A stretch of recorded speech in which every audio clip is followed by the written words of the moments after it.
Hey everybody, hope everyone is doing well. I probably should have made a video or had this experience years or probably a decade ago.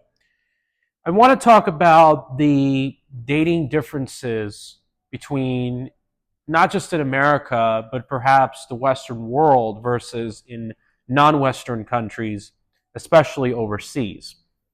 It's a significant difference between those two parts of the world.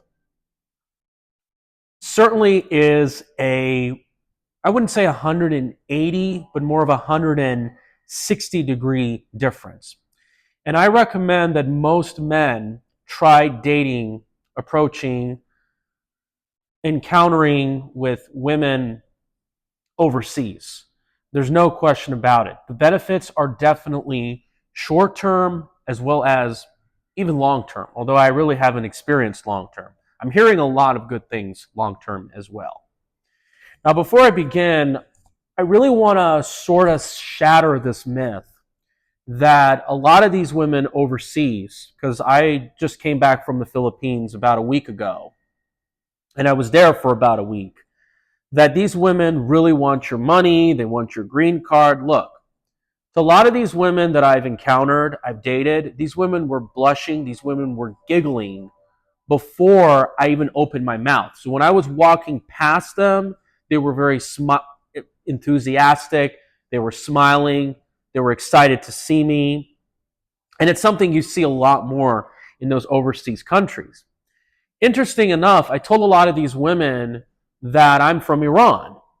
Even though my parents are from Iran, yeah, I did that to test them to see that if they really liked me because I was from a developed Western country, or do they really like me because those women have a better positive view of men in general, not to mention the fact that Iran is not necessarily a whole lot richer than the Philippines. Of course, Iran has a lot of oil reserves. You might argue it's probably more westernized in its culture and its people. Many of them guessed they thought I was Greek, I was Turkish, I was Italian. I guess some of them thought I was some rich guy from Kuwait or Saudi Arabia. Then again, I guess you can point out that Filipino women prefer men that look much different than them, because I've heard of stories of men of Northeast Asia go and date the women from Southeast Asia, and they've had some pretty decent success. You have to ask yourself, how is it that it's much different overseas? How is it that the women have a more pleasant view of men as opposed to here in America, where it's not as pleasant, as well as all these other Western countries? Now, as you know, America and the Western world really experienced some cultural changes since really the 1960s, and thanks to the mass media and academia. Now, certainly social media did have a role, but then again, they do have lots of social media overseas. I just think that the type of establishment corporate media here was significantly much different. And you have to also understand female nature, because women tend to really follow what other women are doing. They follow the trends on how to act, how to behave, how to treat a man, their views on things. Men, from my experience, they tend to think more independently. They tend to be more unique. You know what I mean? This is the thing I wanted to also point out, because female nature, that's just the way it goes. It really tends to follow with one another. But I think their influences and how they have been trained from birth on how to be, and they even admitted, one of them, that's just the way it works, is significantly much different. And let's not forget that dating in the West, especially in America, wasn't pretty good in 2010, in 2000, in the 90s. I've heard a lot of issues. Many argue that dating was going downhill after really the 1970s. Okay? I remember in the early 20 teens, dating was such a mess, and social media's prominence wasn't as close as what we have now. It was quite minor compared to what we see. Not that many women were using Instagram in 2013 or 14, when I was starting to really get into the dating scene, enter the first bar and nightclub venue. Women were in those venues often stuck up. Think about it. But social media's presence wasn't really all that strong. Let me tell you a little bit about my story. So I landed in Manila, first time overseas, first time out of the North American continent. And there were some issues, with the humidity, a lot of aspects, certain parts was kind of run down, was like third world. But when you go there, you really notice a change in people. And you also notice a change in buying power, physical beauty, climate. Certainly, uh, I felt like the climate, the weather wasn't as pleasant as here in Las Vegas because obviously I would take the 105 degrees here than I would 85 degrees out in Manila. Yeah, there is higher buying power. And really in Manila, there was a section of really haves and have-nots. Some places that really kind of felt like you were in Hong Kong. It was very developed. So my hotel was the micro hotel, the Wyndham, by the Mall of Asia. It was pretty nice. I enjoyed the hospitality. As soon as I walked into the mall, as soon as I met the people, they were very warm, friendly. And I started to notice a lot of the young females were giggling, they were blushing at me, they were doing all those great things. And then after a while, I started women really smiling at me. I think one of them, I guess they approached me, they were signaling me. And then we really seemed to click with each other. With a large group of women, I ended up walking with them, talking to them, and then we hung out at Starbucks. It was just a very pleasant conversation. I was able to talk to them about basic things, very easygoing, a lot to share and so forth. Now, obviously, we didn't follow up. I was quite busy. I had a lot of other things I had to do. Nevertheless, obviously, I kind of wanted to look at my options. But this idea of trying to get some action within an hour or two was very, very pleasant. Now, the next day, I went to this place called LA Cafe, and this is something that doesn't really happen in the bars out here. When I walked in, I had women staring at me. It was basically like such a huge difference, night and day difference in terms of the bars out here. There was much of a younger crowd. Like a lot of the bars out here, you don't see much of a younger crowd as much as you do, especially the chain taverns, believe it or not. But when I came in, women approached me. I got them a drink. We started playing pool table. Now, obviously, just because you meet them doesn't mean it clicks very, very well. I chose not to hang out with them. There were things I didn't like about the woman. So I was able to get something really instant and fast, and I got approached by these women at the bar. It was the LA Cafe in the heart of Manila. Then when I got out, I started walking around. I went to the beach. Women were approaching me. They were smiling at me. I had nice, quick chats with them. Then, of course, I did a tour of many of the historic sites of Manila. And when I was just really walking along Manila, it was just a very dense, amazing experience. Children were playing outside. People were out and about. People were not so isolated. It was a lot easier to have a warm, friendly conversation with the people, despite the fact that there was more desperate people trying to sell me something, trying to get me to buy stuff simply because, I don't know, I guess I look different and so forth. So it's just a totally, totally different experience. It's a lot more openness that you get. Then I went to Cebu, and I had my hotel. It was at this city called Lapu-Lapu, which was along the coastline. You just had that warm hospitality. You had that busy street, people out and about all throughout the day, lots of pedestrians. The hospitality was great. One of the issues about even the hotels, it was just really a lack of air conditioning, because I hear that the prices of electricity are so high. When I got my hotel, I walked outside, and you had these women in these open air markets, and they were smiling, they were giggling at me. One of them, I sat down, I spoke with her, we had some nice chats, we talked some basic things about each other. We played some music. She was pretty easy to get along with. So within an hour of coming into Cebu area, I met another woman. Then she asked me to meet her at the Korean barbecue. I did. And then that went very well. Once I left the Korean barbecue, then I met my third woman, or perhaps my fourth, I don't know. And then she was sitting in another open air market. We were giggling. Well, she was primarily. We were talking to each other. Her family was there, just like the girl from yesterday. So this is day 3. And then I got an instant date again. She wanted to go home to do her makeup. Because remember, in the Philippines, it's a lot of these open air markets. People are not so isolated. The streets are quite busy. People often will sell things in the open air market where it's just really not a building. They just have a stand, like a canopy, and then they live behind the canopy. So then she wanted to do her makeup, get dressed. It's like, no, it's okay. We can just hang out. We walked along. We did some swimming at my hotel. And then I took her to my hotel. And I guess you know pretty much what happened, right? And then she stayed over the night. She had the complimentary breakfast. And then, and then when she was at my hotel, I went to the drugstore to get some you-know-what, and I got her a burger.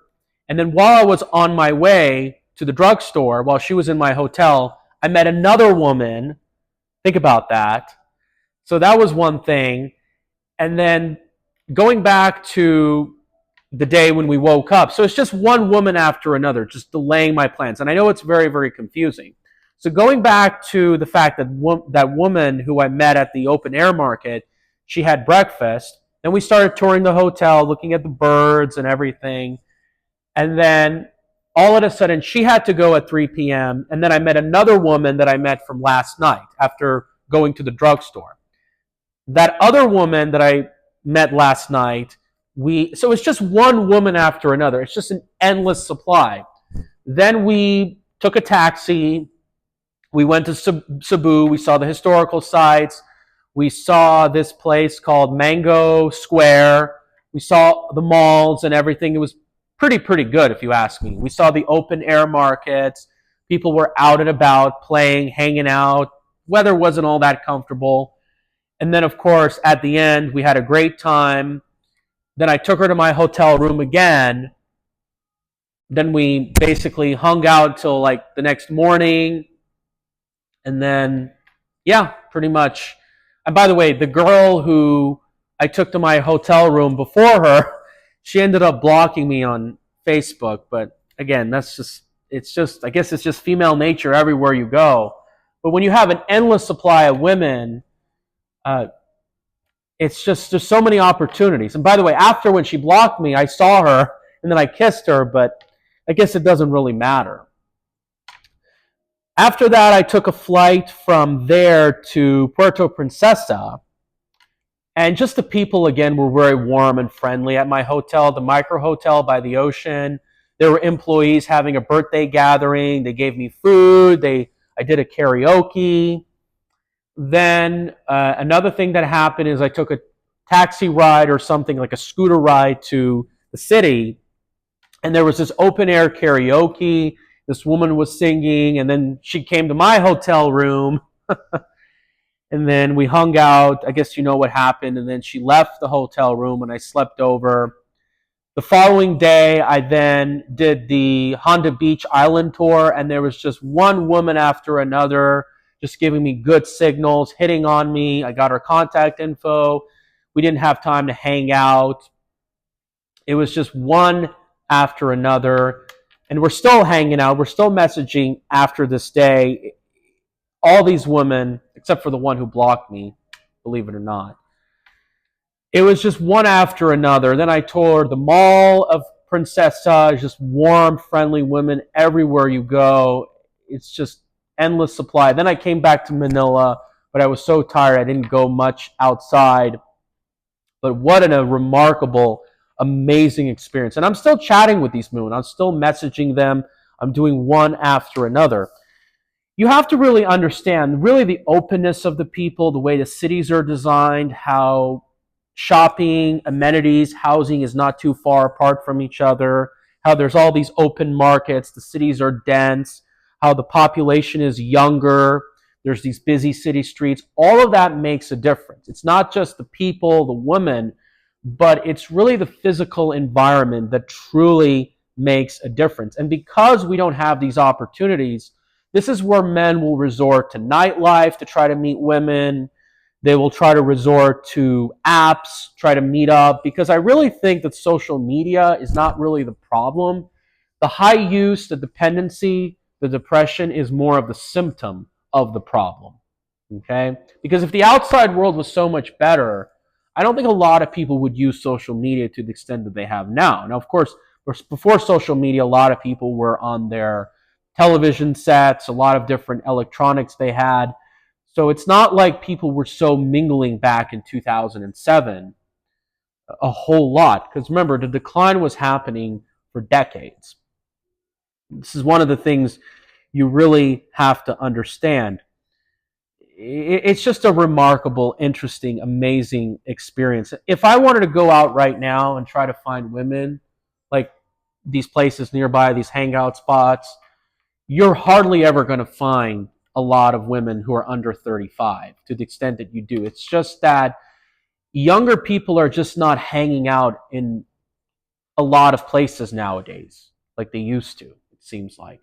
This is where people go to nightlife venues because it seems like young people have been focused so much on certain places that you don't really see them randomly at the gas station or the grocery store and things like that.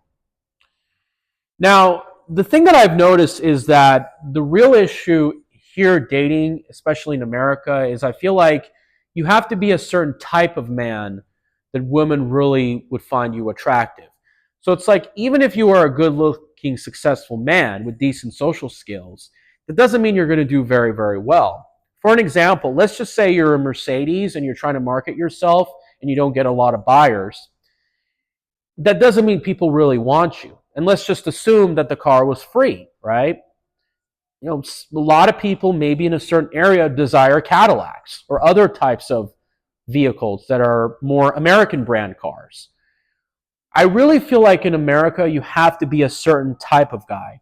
In America, women prefer guys with high social proof, a certain level of fame, because like really the only way you can get that level of attention here in America that I got in the Philippines or in the West is you have to have a certain level of fame. Hence why the star athlete in high school gets the most amount of attention. You have to be cool, you have to be trendy, you have to fit in. You have to be like the type of man that a lot of women want. A lot of women here prefer guys who bring trouble, chaos, and drama. If you are more of a traditional man, you know, you have better luck getting that overseas. You know, just a quality gentleman who's got good personality. That's just not something that's so valued in America. You know, especially women in their 20s, they want like entertainment until literally it runs out later in their life. And this really gets me to my point. Like here in this society, like women want specific standards. So it's like some women will just reject you because they enjoy rejecting you. I know it's sad, it's disgusting. Some women will reject you because they don't want to be cold approached, no matter how good your approach was, no matter how attractive you are. Some women will reject you because your shoes are nice, but it's not the specific type of shoe that they were looking for. Some women will reject you because, for an example, you're not a dog lover. So it's more so of specific standards, and I don't think it's more so of high standards, because I've seen instances where men are in the top 10% and they don't do as well as they should, like they're being treated in the top 10%. You know what I mean? In fact, I've met a lot of guys who are not very attractive physically, and they've gotten action from online dating. And by the way, online dating is not the whole entire pie. I don't even think it's the majority of where couples still meet in this country. So which means that you could literally be a wealthy, successful, handsome man, but you'll get worse action than a man who doesn't have that and he's a deadbeat. I know it's messed up, but a lot of these women in this part of the world are really damaged goods. As a matter of fact, I myself, when I went to the web page, I got Standards Bro or whatever it's called, where it detects if a woman is going to be a cat lady. I put in my height. I was 5'11". I was not obese. I was not married. I put in my income along with the assets I have in the stock market. And I found out I was more like in the top 3% or top 5% or top 1%. But I'm not getting the action of a top 5% guy. So I don't really believe it's more so of high standards. I think it's more so of very specific standards. Now, it's possible for me to get dates in America. I mean, I've had about 36 dates in my entire life. A lot of men still have not had that, but the chances are lower. And I haven't gotten anything online. I've hardly used these platforms. I think they're so fake, they're so artificial. I mean, really, this is one of the problems you'll notice when you live in America. In a way, a lot of things are pretty artificial. Not just socializing, dating, it's just a lot of things. I mean, if you look behind me, you'll see the skyline and you'll see there's a lot of artificialness to it. Yes, I have been approached by women quite a few times that have led to dates. But remember, it's not just quantity, it's more about quality. And think about it, in women here, it's not as easy to click with women. You know what I mean? You have to really see a lot of good signals, like, yeah, this woman would wants to hang out with you, because it's not just getting her number, you really have to click with her. And this is one of the reasons why I hang out with these women on the spot. Because if they really like you, they would hang out with you. They're willing to put other plans aside. You know what I mean? So it's not just the difficulty of meeting women, it's also just whether can you click with these women. And this is where even when you get their number, there's a good chance that they're not going to follow you up on the date. They're not going to show up. Even if you get plenty of good dates, they can just still disappear. And oftentimes they won't even tell you what went wrong. Now, make no mistake, when I first moved here in Las Vegas, I got a date within the first week that I moved here. And I met her at the Madhouse Coffee place out in Desert Inn. And coffee shops are decent places to meet women. I mean, there's many places I can tell you where I've met women. I've had good success at the Broadacres Marketplace, the swap meet out in the north town of the area. But anyway, it's just a very challenging, tricky system that we have. Now, to be honest with you, for me, it didn't seem like if a woman was an 8 or a 9 out of 10 in looks, necessarily it was harder to attract that a woman was a 2 or a 3 in looks. Because, I've had a good share of above average looking women. But then again, it's just like you'll have a lot of issues with them. You'll have women that are over 30 years old who are unmarried, who are partnered. They use excuses like, oh, I was focusing on other things like my career. But here in Las Vegas, we have one of the lowest percentage of college graduates. And a lot of these women are bartenders and hairdressers, unmarried in their 30s. So it's like, what kind of career were you really embracing in? What kind of schooling were you having?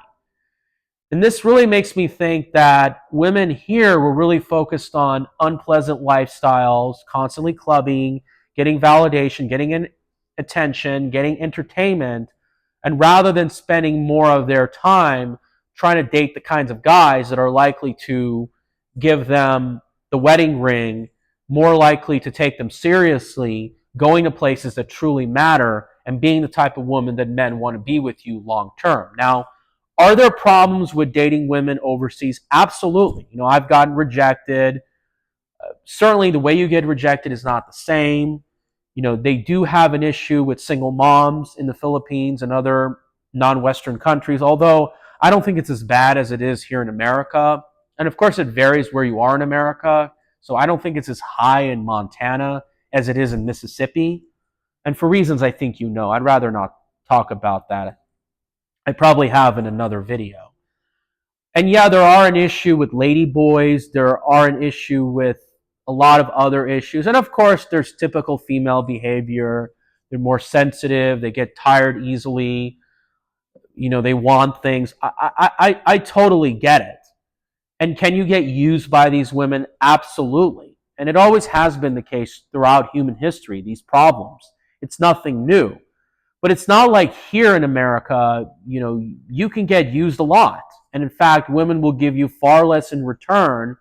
And hence, you look at the way divorce is handled in this country. And of course, the system is way different in the Philippines from what I've heard. And can the women be promiscuous overseas? Sure. You certainly can find that. One of the women I was with had a tattoo on her lower back and so forth. And yeah, there are some issues, but the question is how many men you sleep with, what types of guys you sleep with. And if you're a woman who's easy to get along with, if you've just slept with 3 guys, it's not that much of an issue if you've slept with 40 or, I don't know, 200 different types of men. And remember, the women here in the West, like I told you, they're really desiring certain types of guys. It's not like they just sleep around with all sorts of men.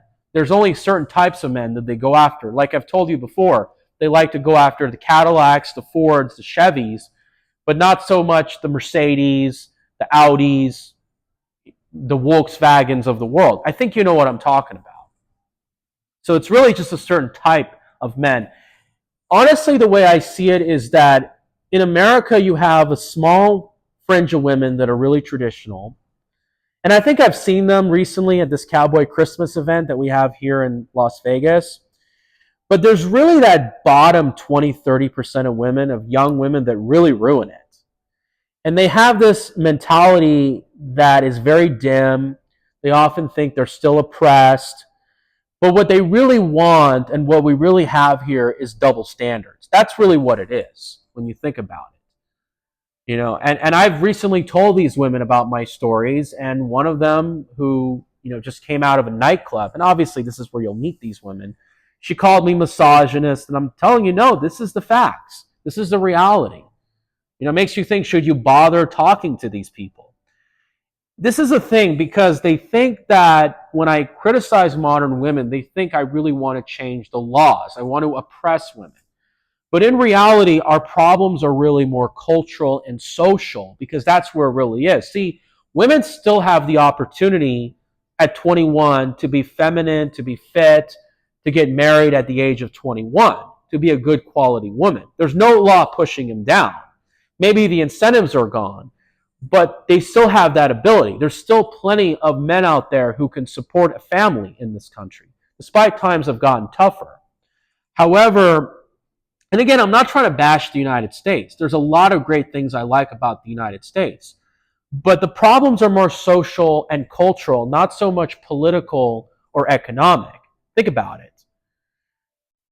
The election that just recently happened really revealed what's wrong with young American Western women, especially with the 4B movement. But I think the movement is really backfiring. In fact, in any case, I don't think we should really oppress women. I think one way that could really shake things up is if we have a legalization of brothels across the United States, because now women will have some competition. And this, along with AI and all these other things that will compete with, saying, hey, if I want some female action, I can go to AI, I can go to these brothels, and there's an abundant supply of them.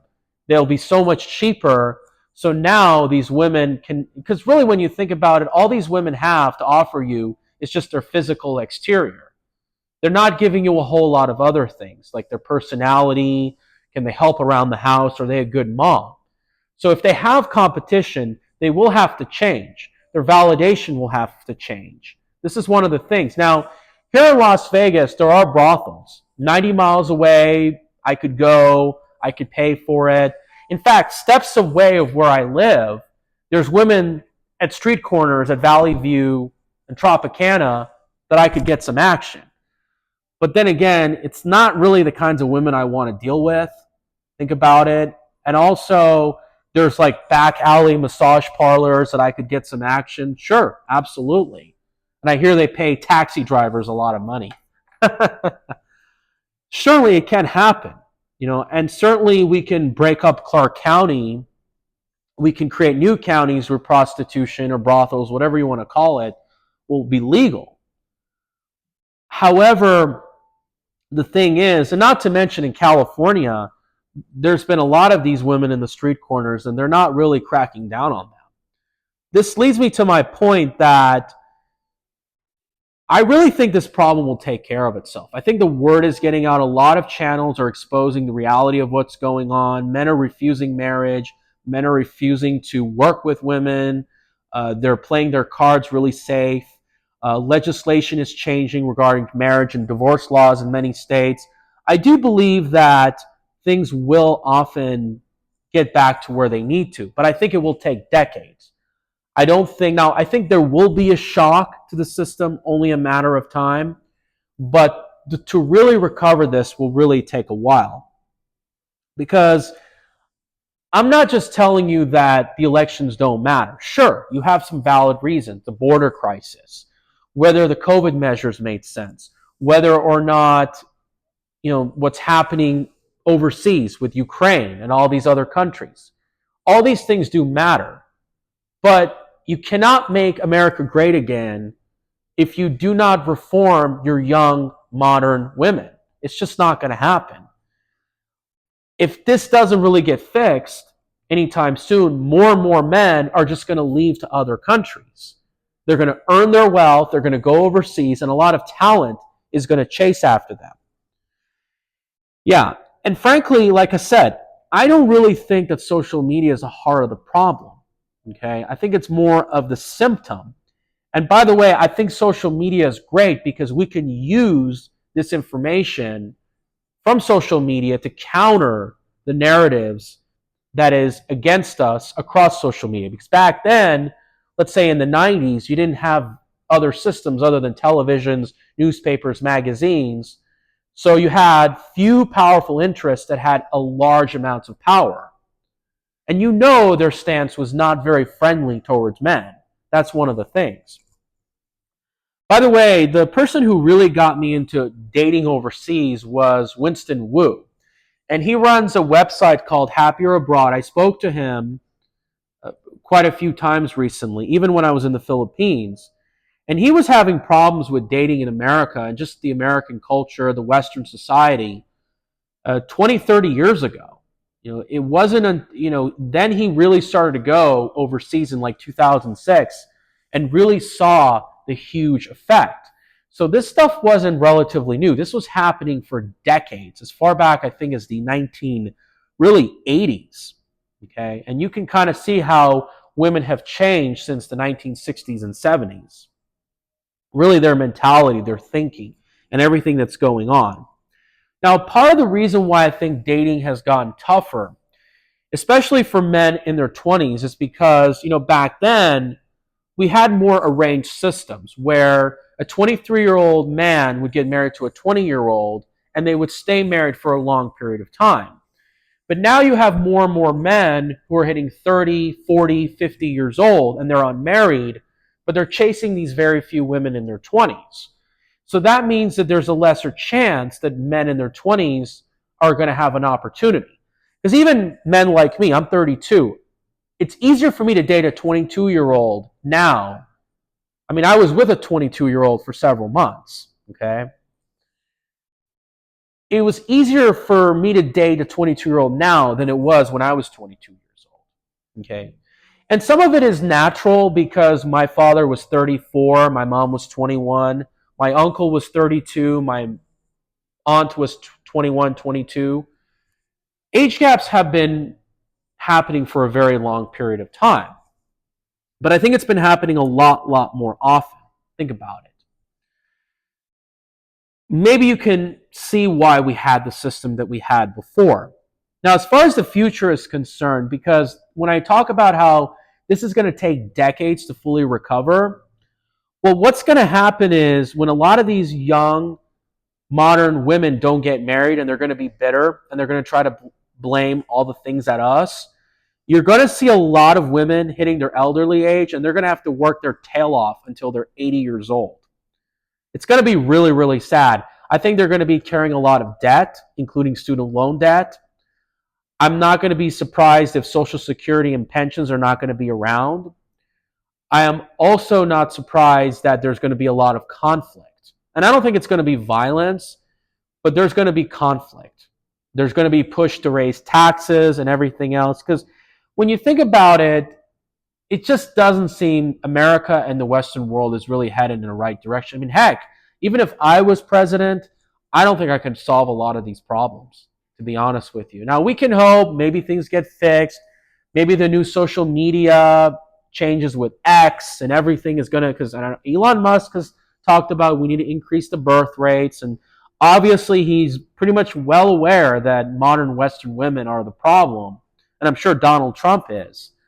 But the question is, can they do it, or do they really know? We don't know. Or do they really care? I mean, it's hard to trust anyway if they're really even part of the problem.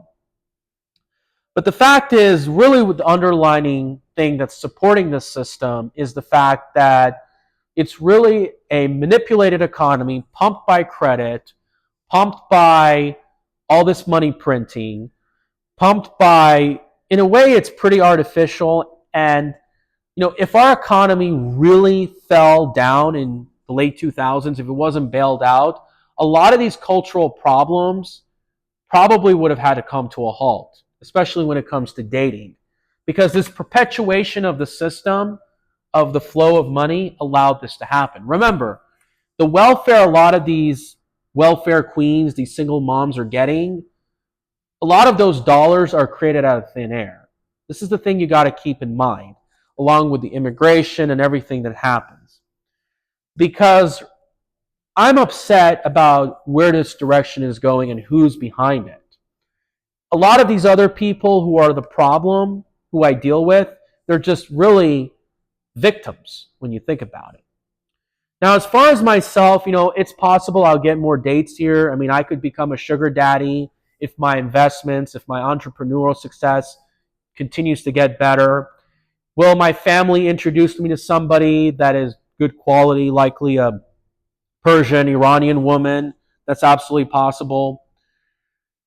There is a good possibility if I become successful here, I might live overseas, wire the money, live in a more saner country with better quality women. That is absolutely a problem. However, we'll really have to see. Think about it. Because the fact is, whether I go or not, I'm not going to stop speaking out. I'm not going to give up. I'm going to take to the streets. I'm going to go to local meetings. I'm going to go to state legislative testimonies. I'm going to go to organizations. I'm going to go to college campuses. I will advertise about this. This is a serious problem. The way these modern young women are, it's absolutely disgusting. And we need to step up.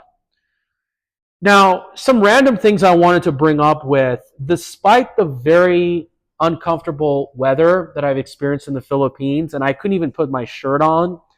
I don't know, because I'm used to the Las Vegas climate, or maybe because Middle Eastern people don't really handle humid weather as much. The women were not as revealing in terms of their fashion and their clothing as they were out here. I mean, here you go everywhere, like women will wear outfits that are hardly any different than bathing suits or bikinis. But there, women will still wear tops that have sleeves, and they will wear long bottoms and everything. So one of the things I've noticed is that there's a level of modesty, and I can't say it's really all that traditional, but it certainly hasn't been modernized to the extent that we have now, which leads me to my other point. Because the tattooing isn't as intense as it is here overseas in the Philippines. And this is where you know that you're likely going to get a more quality woman. And yes, some women had tattoos, but it wasn't to the extent and all covered up that you have out here. However, again, I do believe that most men should try dating overseas. They should just try it out, experiences. You don't have to deal with certain pickup techniques or anything like that, strategies, certain places you have to go. You have to make lots of mutual friends to meet a woman. You don't have to deal with a lot of that nonsense. Which leads me to my other point, because I don't want this video to make you think that I'm solely bashing women in America. I believe that part of the problem is that men in America and the West have a lot of flaws too. You know, they've adopted this gangster thug culture. They have lost a lot of their traditions. A lot of them have become emasculated. You know, these squeaky soundy soy boys. Not to mention the fact that men have been allowing and enabling women to become this way. If we accept their behavior, they are encouraged to be this way. This is why a lot of people are talking about making shaming great again. Think about it. We have a lot of the leverage, and we're using these social media platforms to really address what's going on. Which leads me to my other point of view. Like, I've been able to get along with Generation X and baby boomers a lot better than millennials and Gen Z. I don't know what to tell you, but millennials and Gen Z, they're just not compatible for me. I just don't seem to get along a lot with them. And yes, you can argue that there's issues with me. Nobody's perfect. I was quite socially awkward about 10 or more years ago, perhaps. Maybe you can see my old YouTube videos. Here's the thing, however. Women, if I really wanted to improve, if I had to improve, women don't really tell you what your flaws are in a very obvious way. When a woman rejects you, they rarely tell you why they rejected you. And women are not really out there to tell you, here's what you can do to increase your chances of getting a man. Or, here, I can go out with you to increase your chances, see what's going on. You know, they rarely do that. And this is the problem. More importantly, women rarely tell you, like one by one, I've talked to them, like what is their ideal man that they truly, truly like. They rarely tell you that.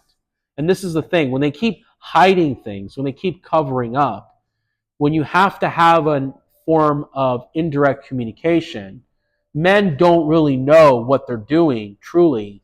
And when women complain about men, you can argue it's not entirely the man's fault. Because women are not in a situation where they're giving a guy a manual, a toolkit on what they have to do. Think about it. And more importantly, there's not a lot of men that are willing to help me, introduce me to somebody, give me an evaluation. That's just the sad reality of all this. So when you think about it, there's tools to do repair. There's training and everything you need to know how to do certain things. But people in society don't really want to help you regarding the dating issues. And it's no accident why we're in the situation we're in now. All right, everybody. Thank you guys so much. Thank you for this video. Let me know what you guys think. Do you think that overseas dating is the answer? Will this take off? What will the future hold? Thank you so much. Great pleasure. Please spread the word.